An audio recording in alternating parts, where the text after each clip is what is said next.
özellikle çok sıklıkla karşılaştığım bir soru oluyor. Arkadaşlarımdan bana ulaşan. Diyor ki Budizm de teklikten bahsediyor. Farklı felsefeler de teklikten bahsediyor. Kuantum da tekten bahsediyor.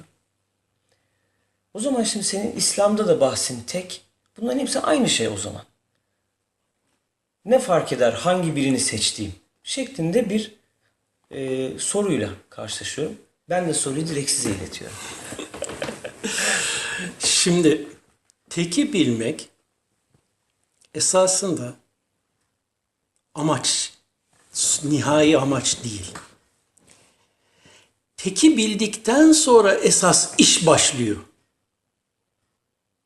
Ana konu tekin ne olduğunu bildikten sonra başlıyor. Marifet değil yani tek demek. Hayır, o hiç önemli değil.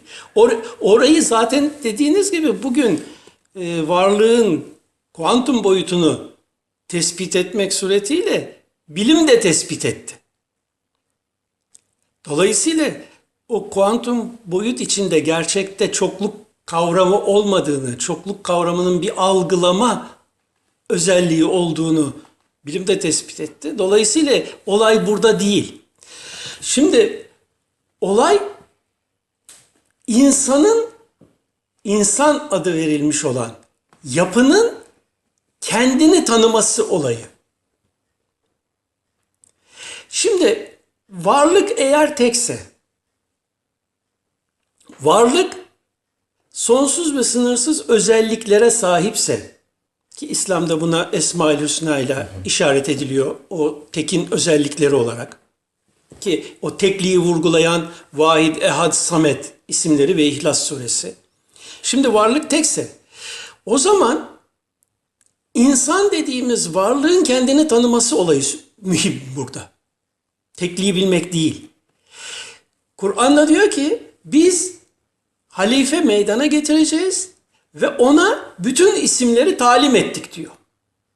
Buradaki bütün isimleri talim ettik ifadesinin anlamı tekte mevcut olan bütün o Esma-ül Hüsna diye bilinen özelliklerin insan beyninde açığa çıkabilecek bir özellikte olduğu vurgulanıyor. Yani insan denen varlığın halife olmasının sebebi Esma-ül Hüsna'nın bütün özelliklerinin potansiyel olarak kendisinde var olması. İnsan adı verilen şuur varlık, beden değil, şuur varlık, ölümsüz varlık. Çünkü Esma-ül Hüsna'da hay ismi var. Senin beyninde de, ama beyin derken et beyni kastetmiyorum. Et beyin sadece beynin algılamasıdır. Gerçekte et beyin yoktur, kuantum beyin vardır. Kuantum beyin potansiyel olarak bütün esma özelliklerine sahiptir ve insan bu kuantum beyin olduğu içindir ki halifedir. Onun içindir ki haydır, ölümsüzdür.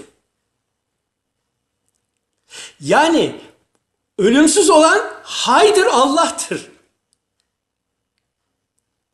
İnsan onun belli özelliklerinin açığa çıktığı bir mahaldir. Aslında mahal kelimesi yok burada, algıdır.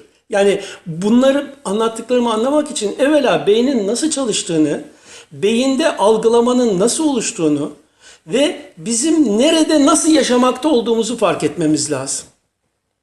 Bunların hepsini ben mecazla anlatabilirim. Bu eskilerin, hocaların da anlattığı olay olur. O zaman ben teyp vazifesi görmüş olurum. Teyplere bütün hadisleri, ayetleri yüklersiniz. Ondan sonra da kürsüye koyarsınız. Ayetleri, hadisleri anlatır. Buna da hocalık deniyor. Bu değil. Tasavvuf ehli bunların hepsini uygulamalarıyla yaşamış ve keşfen bunları tespit etmiş. Şimdi basit anlaşılagelen anlamda anlatayım. İnsan var olmuş. İnsan belirli çalışmaları yaparak belirli kuvveleri elde ederse ölümden sonraki hayatta belirli nimetlere kavuşacaktır. İbadetler olarak bizlere. Evet. Eğer bunları da yapmazsa cehenneme gidecektir. Şimdi bunları böyle anlatabilirim. Bunu bütün detaylarıyla anlatırım. Efendim ölüm anını, ölümden sonraki sorgu meleklerini, kabir alemini, kabir alemindeki varlığın kah cenneti görüp mutlu olacağını, kah cehennemi görüp korkacağını, cennetliklerin efendim ah bir an evvel kıyamet kopsa da cennete gitsek diyeceğini, bütün bunları anlatabilirim. Çünkü benim temelimde Kütüb-i Sitte dahil 60 bin hadis var. Kendi çapımda okuyabildiğim bana yetiyor.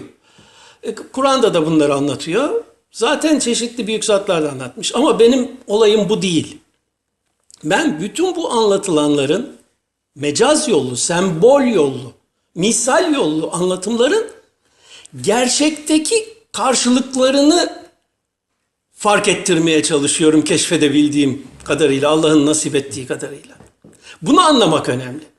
İşte insan beyninde bu özellikler var olduğu için insanın önce kendini tanıması lazım. Kendindeki bu özellikleri keşfetmesi lazım. Eğer kendindeki bu Esma-ül Hüsna ile işaret edilen özellikleri fark edebilirsen, yaşamın dünyadayken daha cennet hayatına dönüşmeye başlar, huzura erersin. Ölüm senin için sadece bir boyut geçişidir. Kabir alemin cennet müşahedesiyle huzur aleminde geçer. Cehennemin ne olduğunu görürsün. Dünyada da zaten cehennemi yaşayan sayısız insan var. Sebep kendini tanıyamaması. Bütün işin özel noktası kendini tanıma noktası.